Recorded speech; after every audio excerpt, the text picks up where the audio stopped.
میرے بھائی پر اللہ نے اسے شہادت کا درجہ دیا ہے۔ حضرت جعفر طیار کے گھر والوں کے لیے حضور نے صحابہ کو حکم دیا کہ یہ غم میں ہیں، ان کے لیے کھانے پکا کے لاؤ۔ پھر نبی پاک ان بچوں سے پیار کرنے لگے، فرمانے لگے یہ جو ہے نا محمد بن جعفر، یہ اپنے دادا جناب ابو طالب سے ملتا جلتا ہے، اور یہ جو عبداللہ بن جعفر ہے یہ تو سارا میرے ساتھ ملتا جلتا ہے۔ نبی پاک صلی اللہ علیہ وسلم پیار کرتے، باتیں کرتے، حضرت اسماء رونے لگی۔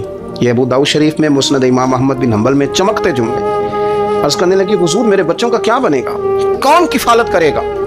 قربان جائیں رسول پاک صلی اللہ علیہ وسلم کے کیا جملے، یتیموں کے لیے حضور کا نوازنے کا کیا انداز ہے۔ فرمایا اسماء تو فکر نہ کر، انا ولیہم فی الدنیا والآخرہ، فرمایا میں دنیا میں بھی ان کا وارث بنوں گا، قیامت کے دن بھی ان کا وارث بنوں گا۔ قرآن مجید فرقان حمید ارشاد فرماتا ہے کہ وَذَرُوا ظَاهِرَ الْإِثْمِ وَبَاطِنَهُ، ظاہری گناہ بھی چھوڑ دو اور باطنی گناہ بھی چھوڑ دو۔ صاحب تفسیر ساوی اس کی تفسیر کرتے ہوئے فرماتے ہیں کہ ظاہری گناہ تو انسان کے یہ ہے نا، جیسے معاذ اللہ کسی نے قتل کر دیا، ڈاکہ ڈال دیا، بددیانتی کر لی، خیانت کر لی۔ اور باطنی گناہ یہ ہے کہ اس نے حسد کیا، تکبر کیا، بغض رکھا، بدگمانی کی، برا سوچا، اپنے دل کے اندر اس نے کینہ پروری کی۔ یہ سب وہ باطنی گناہ ہیں جو انسان کے دل کو بگاڑ دیتے ہیں، اس کے باطن کو میلا کچیلا گدلا کر دیتے ہیں۔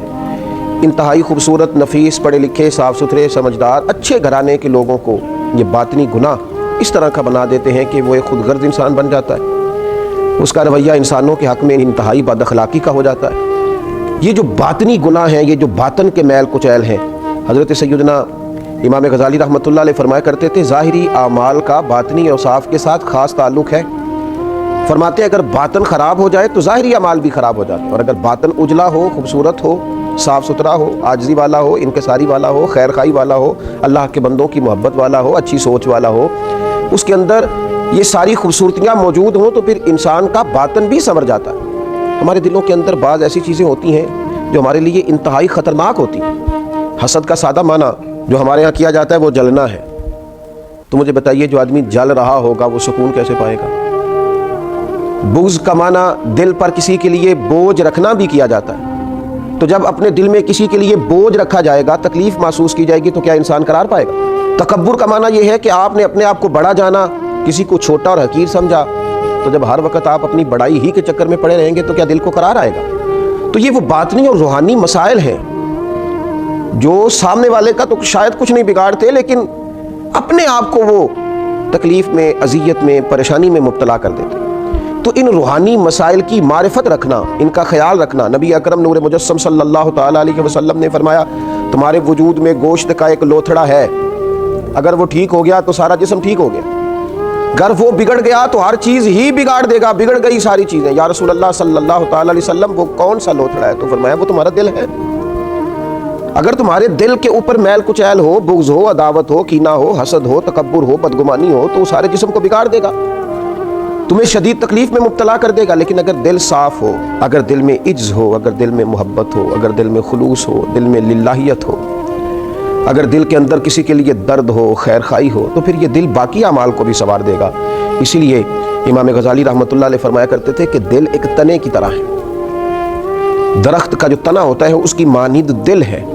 اگر تمہارا دل صاف ہے تو پھر جو اوپر شاخیں لگیں گی تنے کے وہ بھی خوبصورت لگیں گی، پھول لگیں گے، پھل لگیں گے، توانائی ہوگی۔ لیکن اگر دل ہی بگڑ گیا ہے، پاک ہوئے تے پاک ہی ملدا ہی تے بنا پاکوں پاک نہیں ملدا، سارے جسم دے تون دے نالوں اکو تولا ٹکڑا دل دا۔ اور اقبال کہنے لگے دل بیدار پیدا کر کہ دل خوابیدہ ہے جب تک، نہ تیری ضرب ہے کاری نہ میری ضرب ہے کاری۔ دل اگر صاف ہو، یہ جو باطنی ہمارے مسائل ہیں، یہ جو روحانی مسائل ہیں، جب تک ان کا ادراک نہیں ہوتا، اعلیٰ حضرت فاضل بریلوی رحمۃ اللہ علیہ فتاوی رضویہ شریف میں ارشاد فرماتے ہیں کہ جو مسائل ہیں نا علم قلب کے، دل کے جو مسائل ہیں، فرماتے ہیں یہ بھی فرض ہے ان کا سیکھنا بھی۔